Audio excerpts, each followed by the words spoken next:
Hello, everyone. Blessings and good chi to you. Happy New Year. This is the first time I'm recording in the new year. It's almost the Chinese New Year, too, rolling into the year of the horse. Fun fact, I was born in 1990, which is the year of the horse, though it's the metal horse, a little different. This podcast is not about that at all. It's a foundations podcast on the fundamentals of Qigong. Today I'll be going over some energetic anatomy, some foundational understandings in building the lower dantien, like building qi, and the process that one does to build qi, and how that really allows the qigong practice to be what it is, an energetic practice rather than just a physical stretching art. I'll talk a little bit about the practice structure of how you create a qigong practice, like the structure and flow of it, the alchemy, the science of it, if you will. Let's start off with some fundamentals, energetic anatomy. Many people are familiar with the meridian theory, the 12 meridians of traditional Chinese medicine shared in with the Taoist teachings of Qigong. There's actually a deeper set of meridians, which I'm going to talk about first, which is the 8 extraordinary vessels. And I'm choosing to talk about them first because they're a little bit more fundamental, they're deeper. In the Taoist worldview, which the traditional Chinese medicine system and Qigong adopts, it's that there's it's the hardest thing to speak about, but we can call it the Tao. The Tao is the pure potential, the fundamental energy, the source of all things. It could be called God in a non-personal way. And the Tao conspires, so to speak, with the Wu Ji, which is like the masculine and feminine principle, like primordial masculine and feminine, you know? And it's from the collaboration of this fundamental energy and the infinite field of Wu Ji, which is like the blank canvas that all is written upon, that we get yin and yang. The polarities, the opposites, like the electron and the proton, these are the fundamental building blocks of what in Taoism they would call the 10,000 things, which is another way of saying all the things. Everything in the known universe has a yin and a yang, a polarity, a hot and a cold, a hard and a soft. You know these things, yeah? So from the yin and the yang, they go through a process of change, and now they do have a 4-element structure, just as we know, earth, wind, water, fire. But the Chinese system deals a lot with the 5-element theory, which, as I mentioned, there's a 4-element theory, but the 5-element theory talks a lot about the process of change, just like the I Ching is the process of change. And that process of change comes with a medicine wheel, a way of understanding the movements of qi, of the cycles of, how we move through the seasons, and how this relates to our microcosm, like what's happening in the body as we process emotions, and how this relates to seasons. It's a vast, intuitive and simple at times system, but also complex and lifetimes of work to understand. And in this understanding, we have meridian theory, which is that you have an original spirit. They call it Yuan Shen. Pardon my Chinese if ever I pronounce it. Yuan Shen is like your original energy, the vibration of you that is closest to pure consciousness. Like you're connected to the fundamental energy, the universal field. And that field is the most subtle vibration. This is the most fundamental aspect of you that is not you, the personality. And Yuan Shen has levels of vibration. I'm not going to go too deep into this. It's kind of peripheral background knowledge just to give us some story structure to lead us into more of the simplified energetic anatomy, which is more practical for a Qigong practitioner. Is that from the Yuan Shen, there's the Jing Qi Shen, not important to go over, but it leads to the 8 extraordinary vessels. And in meridian theory, it's like we're connected to the great ocean. The great ocean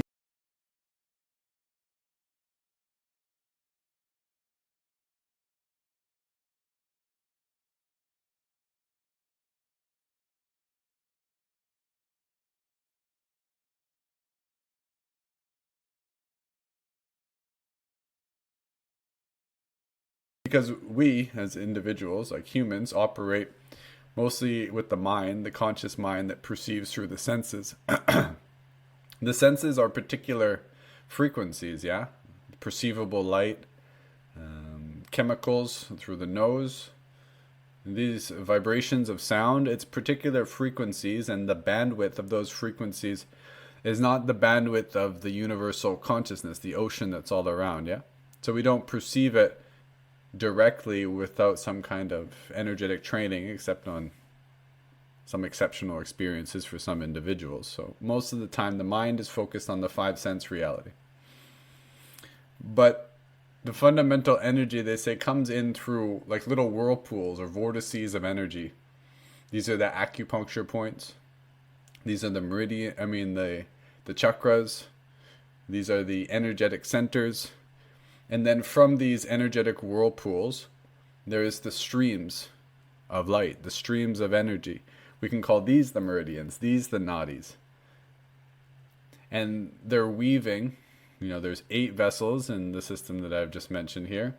These are the deeper layers of your being, which can be accessed through certain Qigong and Neigong and other practices of deeper meditation. These are like the foundational rivers that are closest to your. From those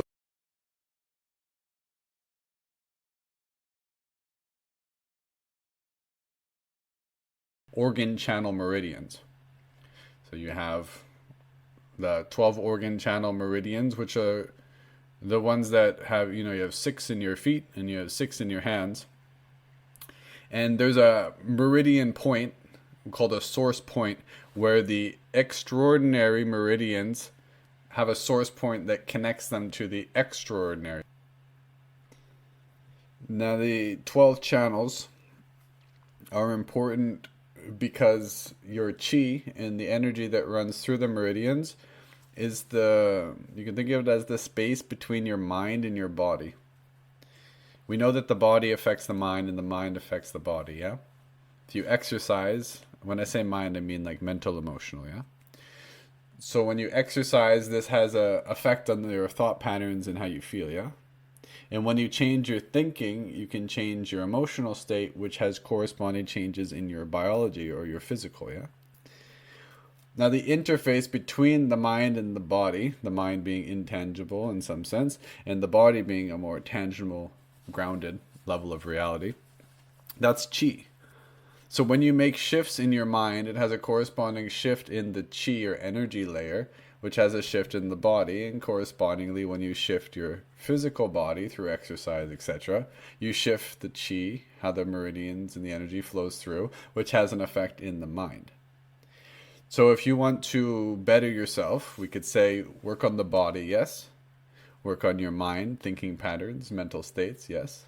And in Qigong, we work directly with the Qi. How do we work directly with the Qi in Qigong?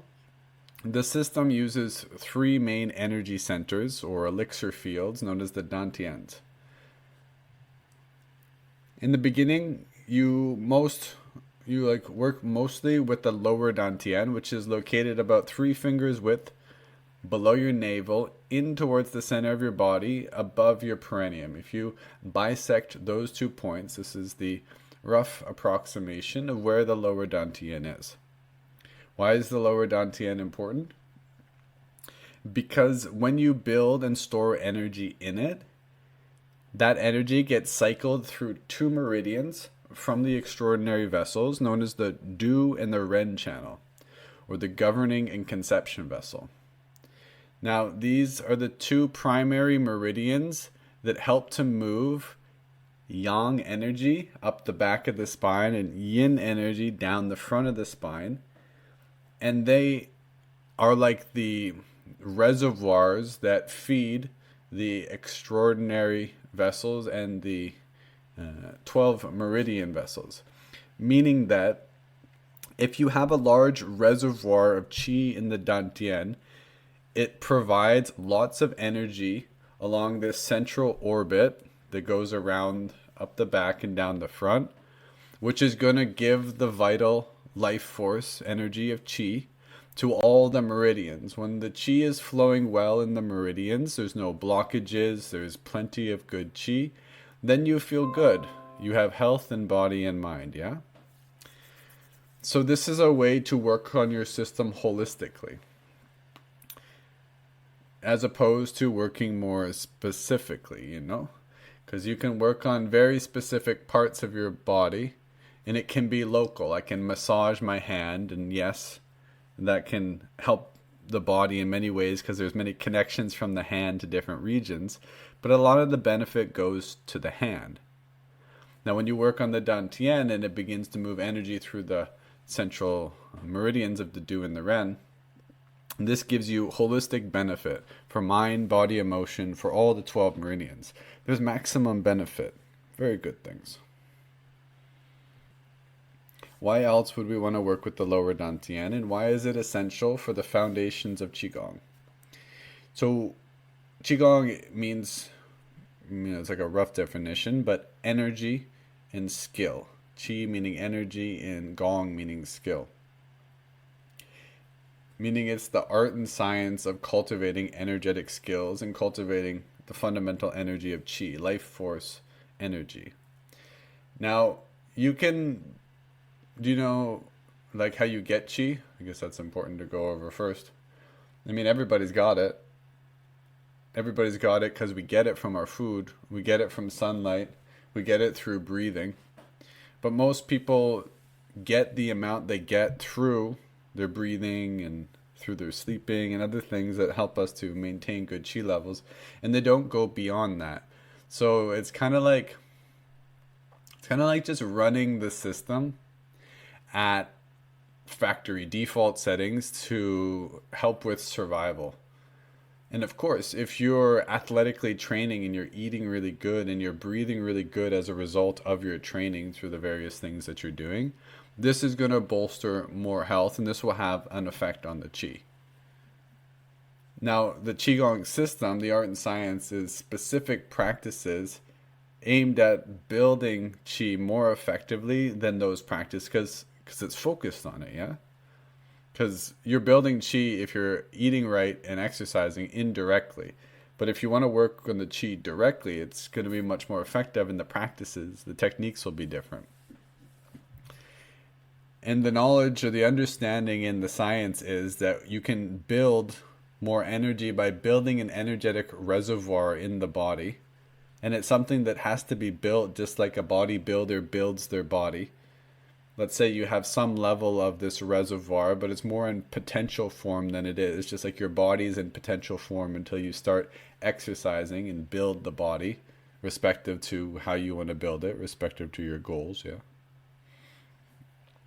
So the lower dantien, as I mentioned, its location is in the lower abdomen, and it gets built through Qigong exercises. And there's a specific way to build it, and this is not meant to be a comprehensive podcast on the building of it, but I'm going to give you a peripheral overview, like a scaffolding, to give you some idea about this beautiful art.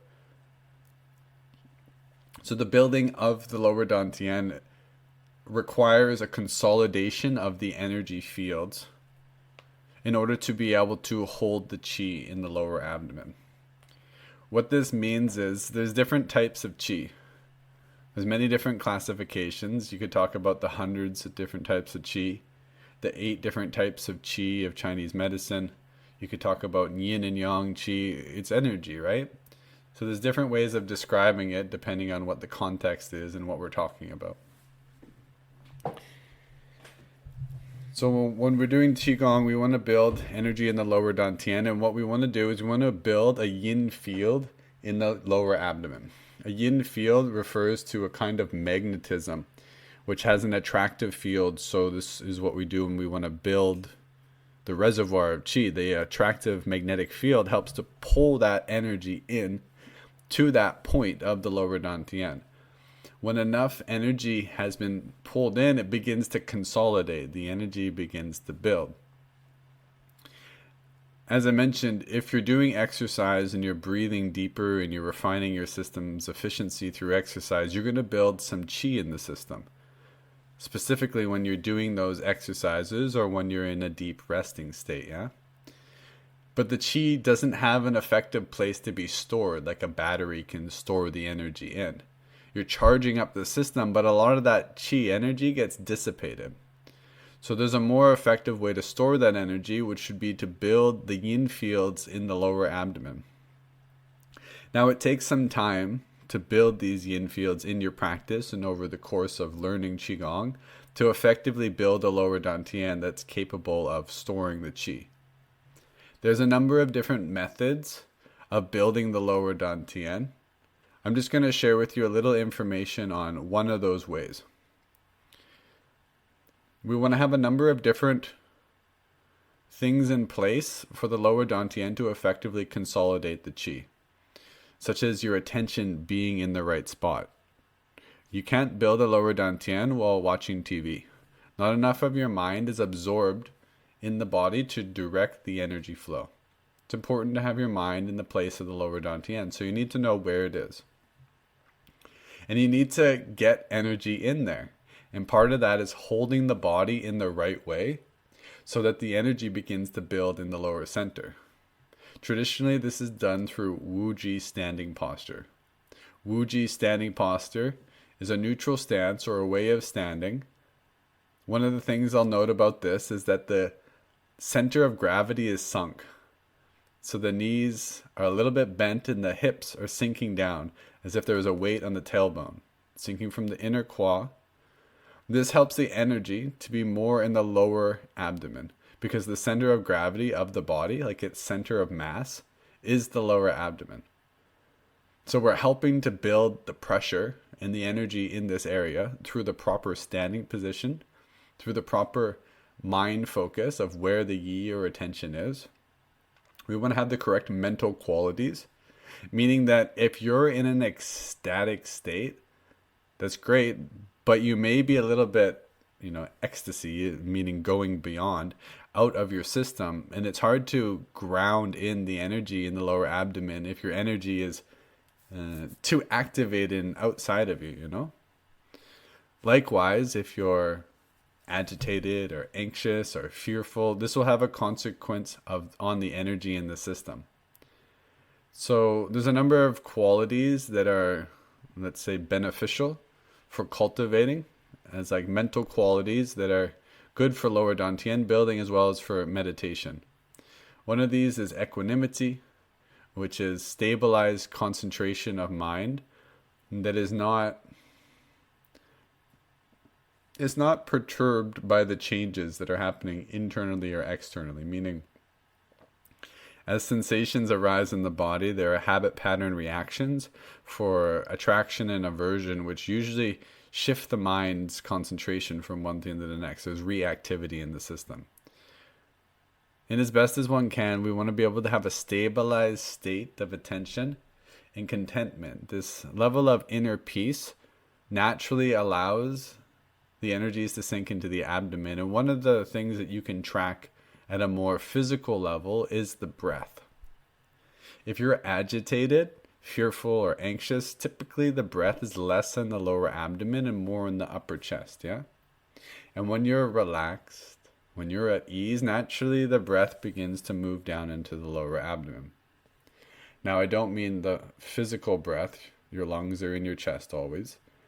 But the movements of the diaphragm create the expansions of the abdomen, known as abdominal breathing. And this is important for consolidating the lower dantien, is proper abdominal breathing.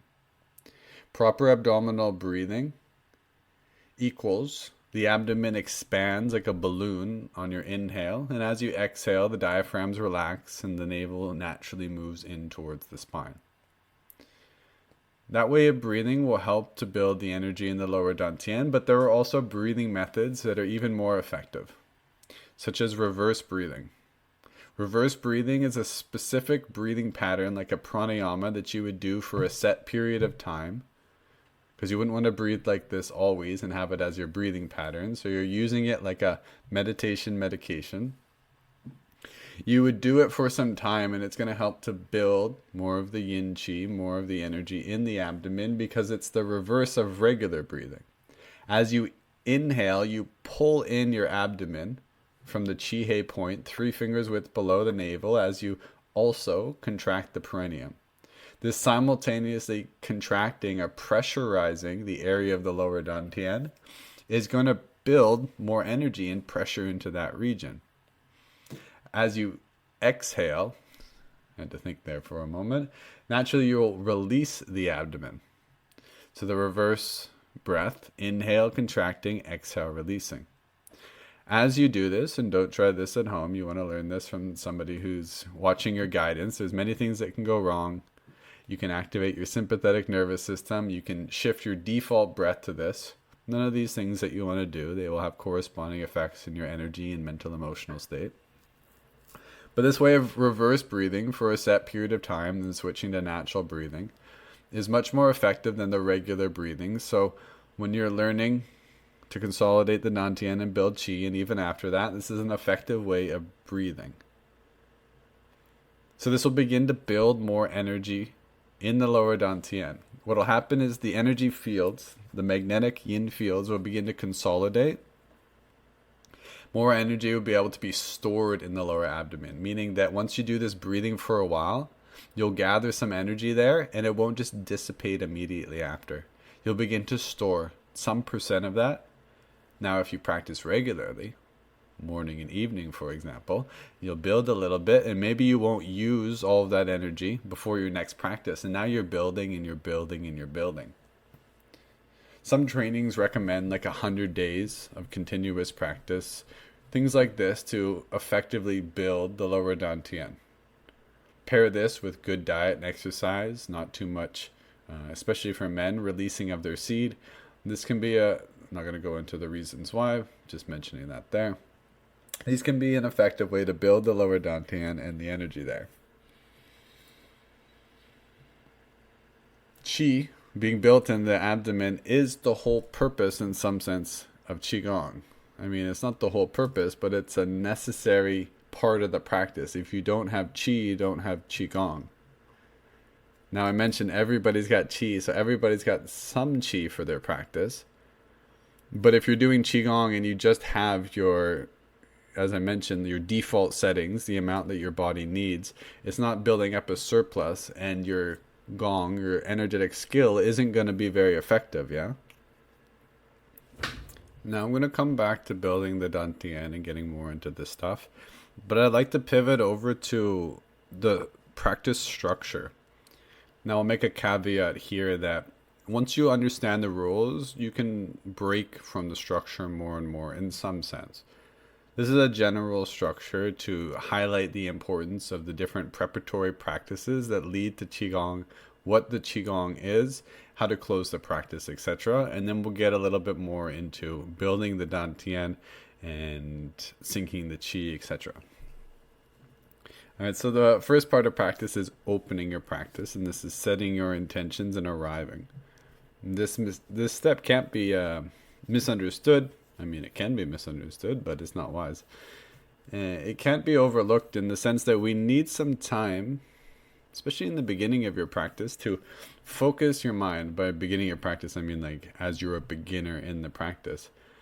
Because your system's not used to, unless you have another internal arts practice, of going inside, what they might call pratyahara, or building concentration, building dhyana, so that we can access the inside. It's no easy task in some sense, because the mind is very fickle. Mind training is very difficult, in my opinion. And it is for most individuals because we've been conditioning our minds since birth.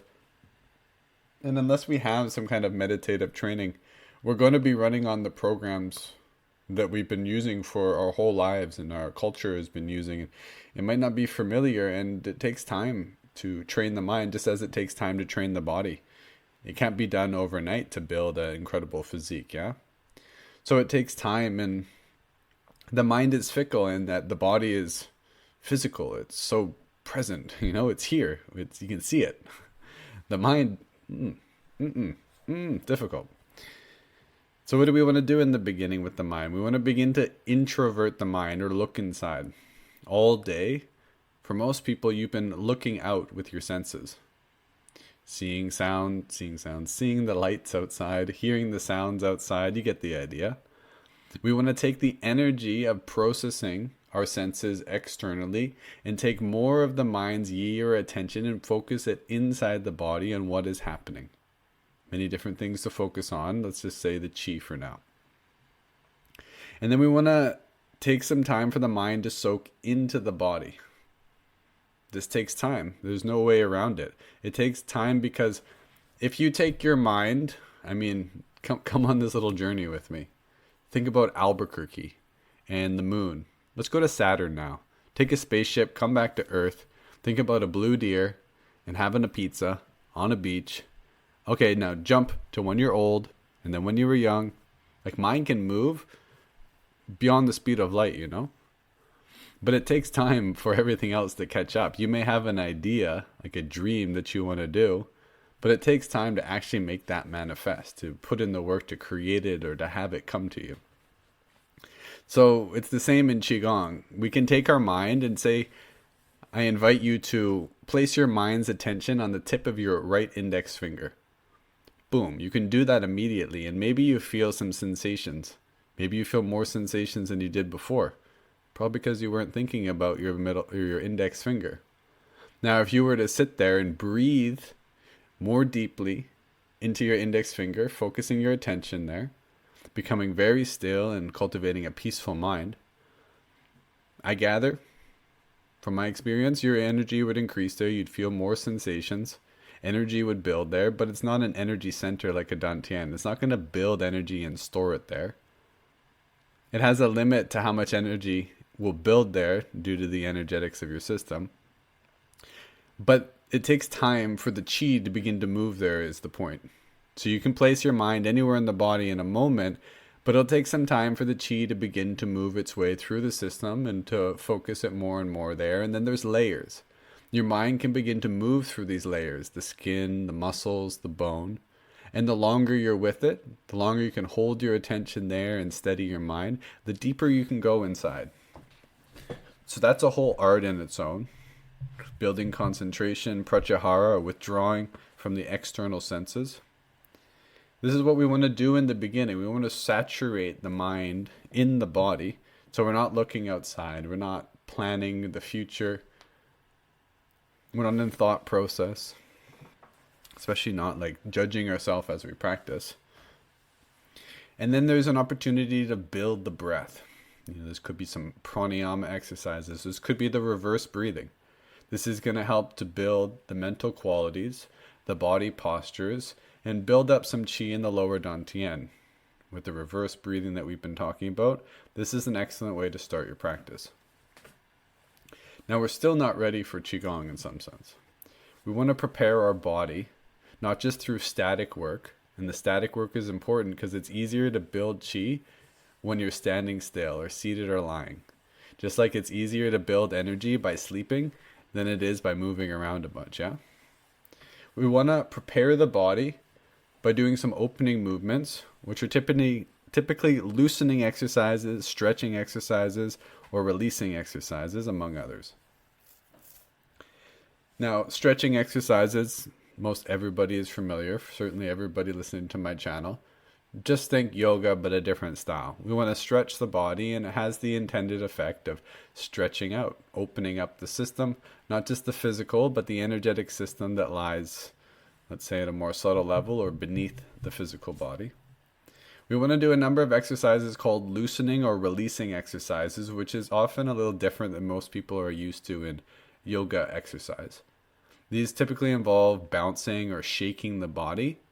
And the intention is not there to stretch the body, but to loosen it up, to release tensions, to, in some sense, like to assess the body.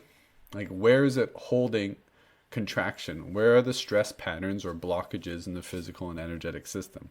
And through this loosening process, can we facilitate the movement of energy, both the physical blood and the lymph moving through the body, but at a more subtle level, the qi as it flows around, to begin to open up these channels through the movement. I'll briefly mention song here, which is a Chinese word which can be translated as release. This is an important quality, or you could even say a gong, an energetic skill that one develops through their practice. Release is the capacity to let go. And it's one of the harder concepts I find to explain and even to experience. So, I mean, if you get it, you get it.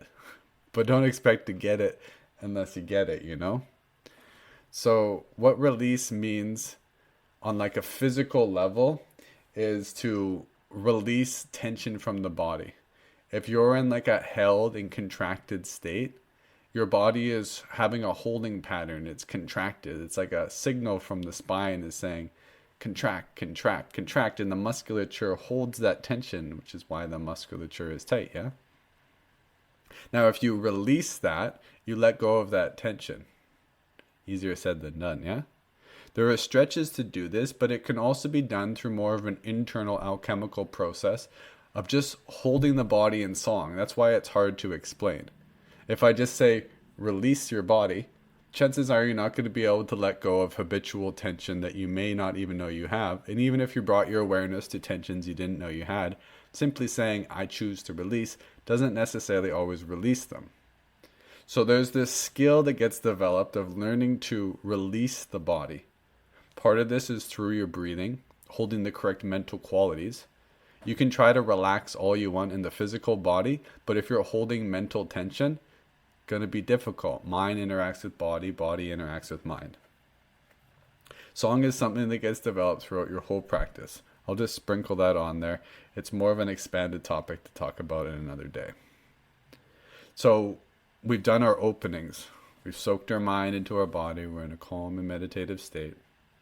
We practice our breathing. We've stretched the body. Could do a whole asana class, for goodness sake. We've loosened up, we've shaked, we've bounced. We're aware of the tensions in the system. Now the body is primed for Qigong. In many ways, asana, the physical practice of stretching, is preparation for pranayama and meditation in the yogic system. It's the same thing in Qigong. The movements, the stretching and all the things, just preparation work. That's not even the practice yet. It's not that asana isn't a beautiful art that you can spend your whole life developing and learning about the fundamental natures of reality. But in some sense, if you just stay in asana and stretching, you may not go to the deeper levels. And when you go to the deeper levels, it benefits your asana because the deeper you know yourself energetically, when you start doing your physical stretches, you'll have new layers of consciousness to explore, yeah? So we're all prepped. We're primed for our Qigong. What do we do now? I mean, it depends what kind of Qigong are you doing. In general, we classify them as martial Qigong, martial arts, medical Qigong, self-healing Qigong, or spiritual Qigong. In any case, effective Qigong involves the dantien, so maybe we do some more dantien work. There are specific Qigong exercises, which are usually very simple movements, nothing complex, not like a dancer, not these super flowing yoga movements. Super simple movements that are scientific, you could say. They're intentional. They're not just like waving the hands because it feels or looks good. There's specific ways of pointing, particularly the palms of the hands, and moving the hands and arms that are guiding the internal energies. When these movements are done either statically or these movements are done statically, not possible. When these movements are done repeatedly, or movements that are not movement, or static postures, the intention is to build energy in certain regions by focusing the mind's attention, or by orbiting the hands in certain loops. It'll begin to influence the energies of the body. This is the Qigong, the energetic skill. Now I'll mention something here. There's different levels of the breath.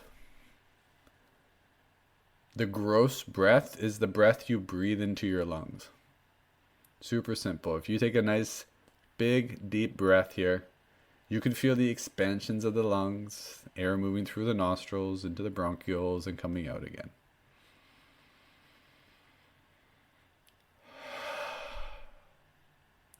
Now there's a more subtle breath, which is the oxygen carried in the red blood cells that goes into the individual cells. This is like the subtle breath. Now we can begin to move that breath through the body.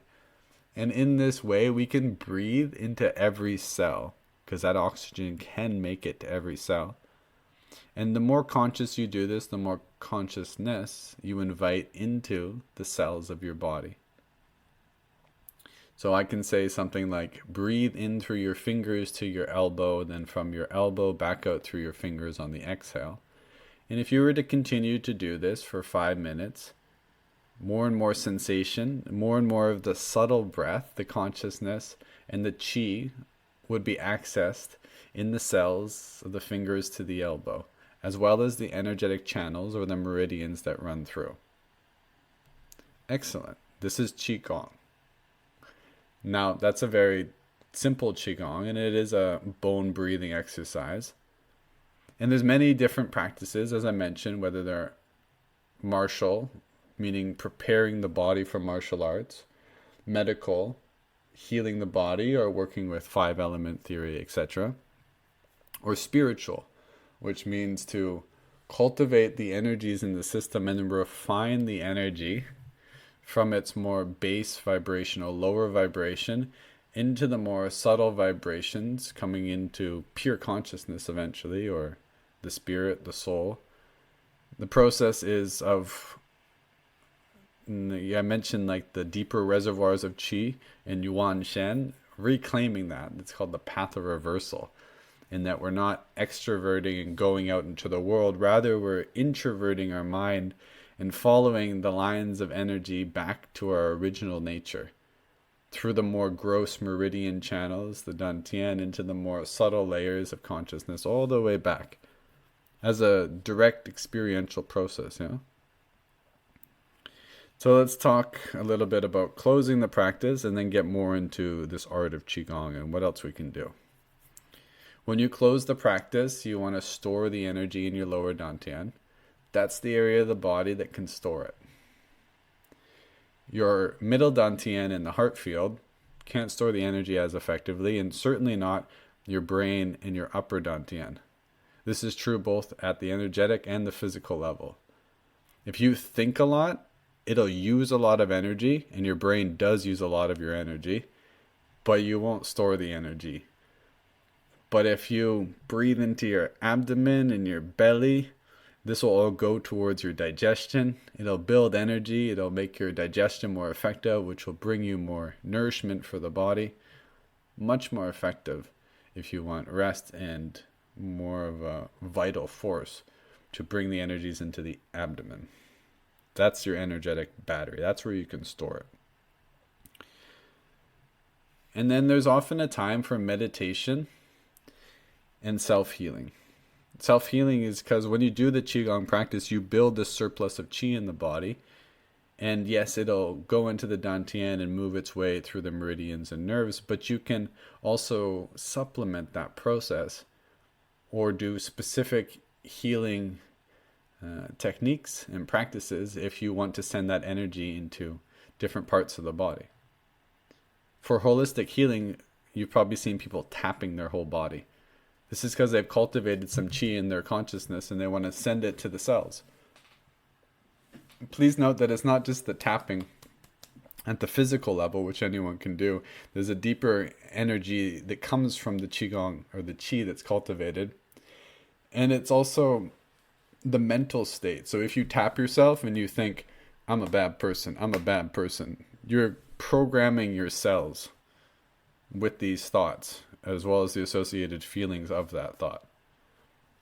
Now, if you tap your body and you say something like, I'm happy, I'm relaxed, I'm happy, I'm relaxed, I'm happy, I'm relaxed. Just those 3 taps made me feel happier and more relaxed, and my cells responded in a way. So there's different ways to program the mind and the body. So we're very mindful when we practice Qigong to do it in a good way. I mentioned it can also help to prepare us for meditation. In some sense, everything that I've said thus far, the opening meditation, the breath work, the Qigong, is now preparation for meditation. Meditation is not a technique, it's a state, so to speak. There's no particular meditative practice. There's concentration practices, there's developing the correct mental qualities that allow for meditation. Meditation is a state of being. There's many things you can do to cultivate your system to more effectively be. It's kind of confusing. It's one of those things like song, you don't know it until you know it. And it's kind of difficult, and I don't want to put a belief system out there that's too rigid, so it's kind of easy. That's a fun paradox to meditate over. Even though meditation is not a technique, all that we've done leads us up, and then doing something like silent sitting prepares the body. Why does preparation for meditation matter? Because we want to still the mind and body. Literally. The body will become more still in meditation, especially if you reach samadhis or increased absorption states where you go beyond mind and body. Typically the body will be in a very still state, in almost like a suspended animation state the deeper you go, yeah? Even the heart and the breath can stop in a breathless state. So we prepare because it's like, you know this practically. If you've been working all day, it's easier to rest the body, yeah? So a lot of the concentration that we're doing during our meditation or our Qigong practice is preparing the mind to rest. So in some sense, in your practice, you want to get yourself real tired. That's what a lot of spiritual practice is. Just do something and become so involved in doing it that when you're done doing it, there's nothing left to do but be, which is pretty well a self-realized being. They've done everything in the universe. They know themselves as everything. They've become conscious of all their layers and everything. They've had all the sex they want, and they've been a king, and they've been a slave. They've done it all. And now there's nothing left to do but bask in their own beingness. That's pretty well meditation. Know yourself as all things. So in our practice, we do all of these things. We cultivate our energy so it flows in the right way. We've done all this movement and concentration. And now if we take time to just rest, it's possible for the mind to become really still for prolonged periods of time, which is a direct effect of how much, like, have we done it right? Have we put in the right amount of effort, right intention, the right methods? And then we get the results, the meditation, the samadhi. It's a beautiful art. Let's go back to building the dantien. So it's in the lower abdomen. We want to be able to get the energies there. I talked a little bit about the correct body positioning with the sinking of the center of mass.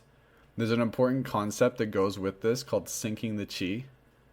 I talked a little bit about how we want to absorb the mind into the body. Where's your mind? I mean, it's everywhere. There's a mind field. Your body is your mind. But often when we think about mind, it's particularly thinking, we think about the mind being in the head, yeah? When you're in your mind, typically you're in your head. So we want to take the energies, literally the chi in the head, and then sink it down into the lower abdomen. There are various different movements of the hands that can support this.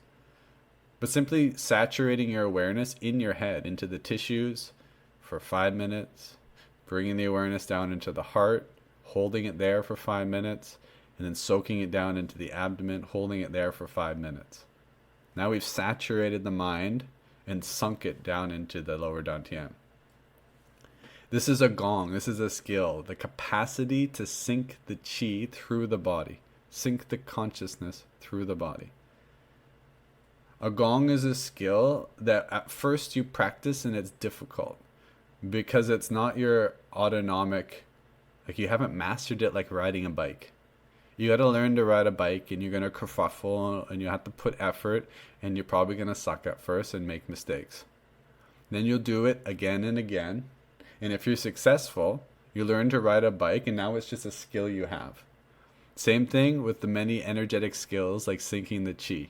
At first, you won't be able to do it very effectively. You'll do it again and again, and then you'll be able to do it not over 5 minutes, 5 minutes, 5 minutes in each zone, but right away. You may still take the time to build more energy to sink more effectively, but you'll have this skill. The energetic pathways have been opened up and consolidated, and then you get that skill, and then you can move on to the next skill. This is how Qigong unfolds. So someone who is very good at Qigong can do the exact same movements as a beginner because they're such simple movements.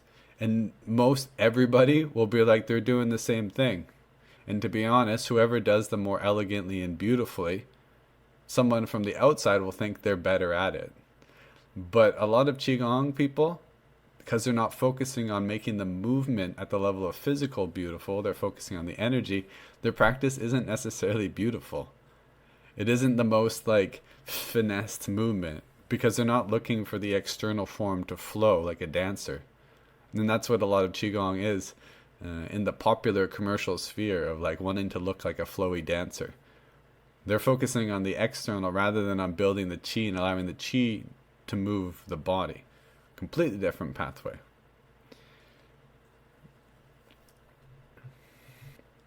But someone who's practiced a lot of Qigong has developed many different energetic skills, and it's like, I don't know, a complex instrument where you've taken time to learn this chord and that chord and this chord and that chord. So when you do the Qigong form that you may have learned on the first day that someone else can learn on their first day, you have this whole orchestration of moving energetic parts that are supporting the inner alchemy of what is happening.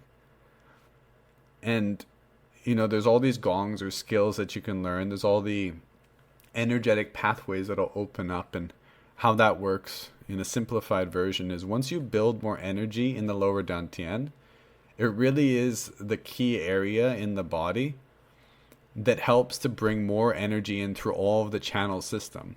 And if you think of the channel system as having these major hubs or reservoirs with these little interconnecting streams, but in pipes, because these are channels, right? But what if you keep adding water into that channel system? It's going to increase the pressure. As the pressure increases, the amount of volume of energy moving through will increase. And maybe there's some pipes that weren't receiving water because there wasn't enough water in the system. But once you start pushing all that energy or water through, you'll begin to pressurize and it will open up new streams. This is what happens. And this isn't just opening up streams of water within the body. This is inviting more consciousness in through the body. In terms of your mind, these are aspects of your subconscious mind that will come to light. For some of these channels, you don't have access to them because there's blockage. And this could be because of previous trauma or blocked emotion that's held in the system. And through bringing more energy in through this energy or emotion as an opportunity to be released, not always a comfortable process of awakening that happens. And you can discharge that emotion in more equilibrium and accessibility into your true nature and your the mastery over your system, both your body and your emotions. But some of these channels are just lying in potentiation for your own awakening, and you'll gain psychic skills like clairvoyance and clairaudience as these energetic pathways become more open. As the energetic system becomes more interwoven, you have more communication among disparate parts of you, creating more wholeness within you and not such a battling of the different parts.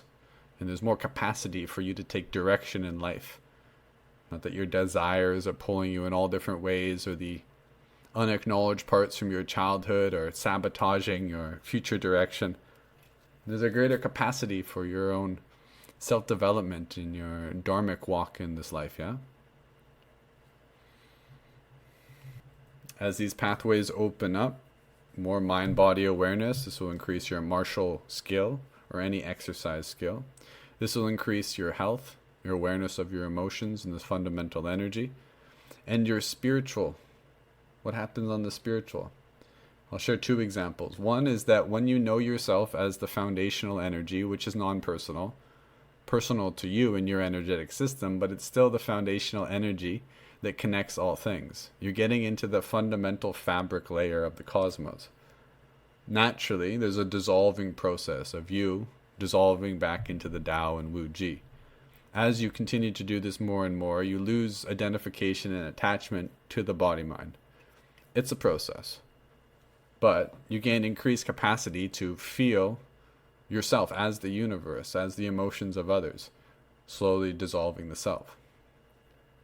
In a more, I could say, stepwise process, there's an alchemical process of the energies that are cultivated in the lower abdomen, and the process of refining those energies and raising those energies up, raising your consciousness, literally.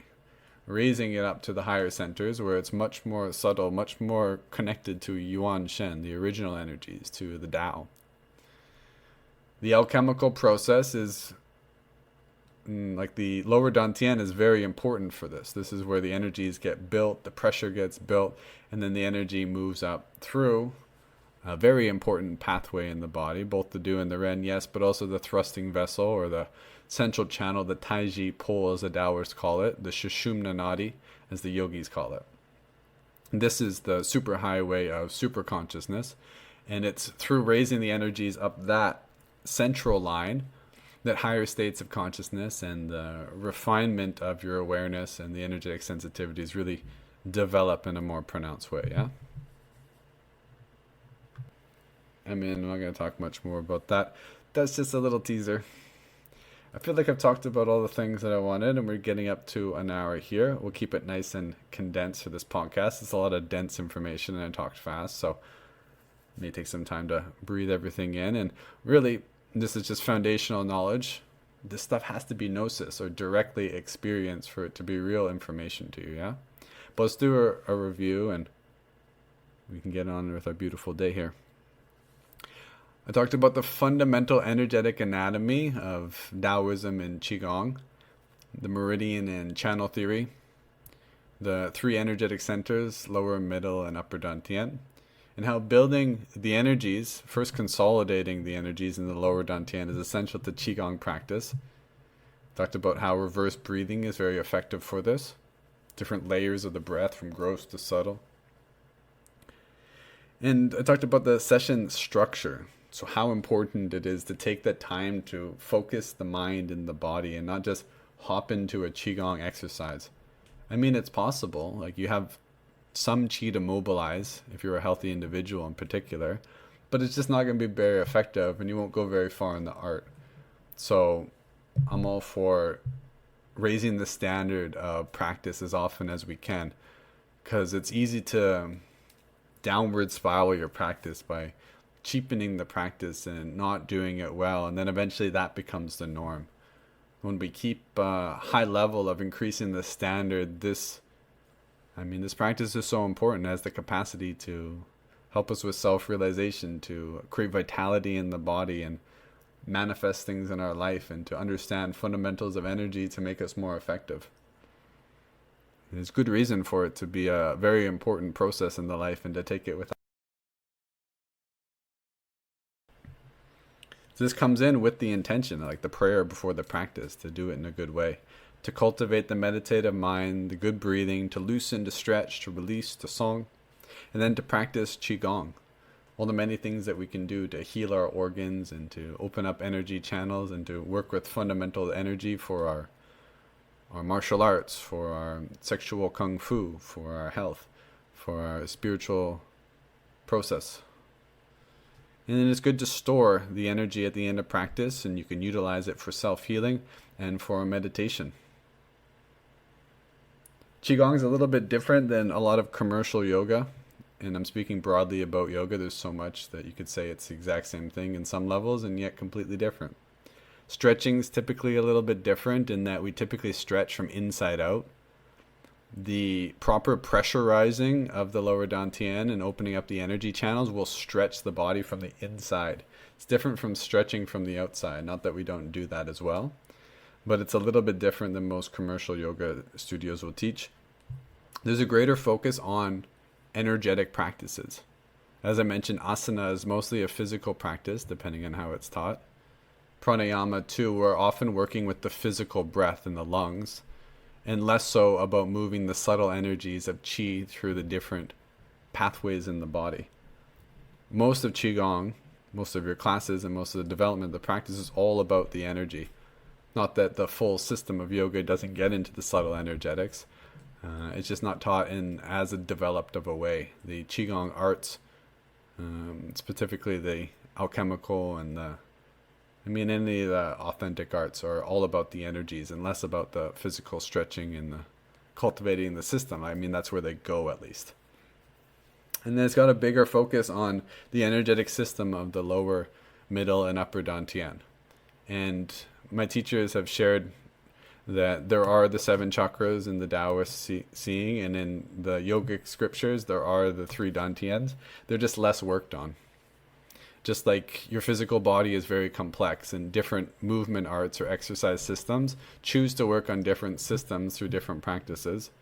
Same thing with these energetic practices. Different system developed in a different part of the world at a different time. They chose a different energetic pathway. In general, there's a lot of similarities, using the central channel, alchemizing the lower energies to reach higher brain states. These things are all in there. There's just different ways, different reasons. Full disclosure, I practice both internal yoga as well as the internal arts of Qigong and Neigong. So, I see the value in them both, but I see them as very different systems in many ways, but also very similar. If you want to know more about Qigong, I have a lot of events coming up, depending on when you listen to this. Probably still will if you're listening to this months or years from now too, but right now I got a training coming up, a 6-week live series. I'm in the middle of my 8-week online series with Kendra, and many opportunities to do one-on-one mentorship or learn some breath work and other techniques from me. So visit the website in the links or send me a message. Blessings and good chi.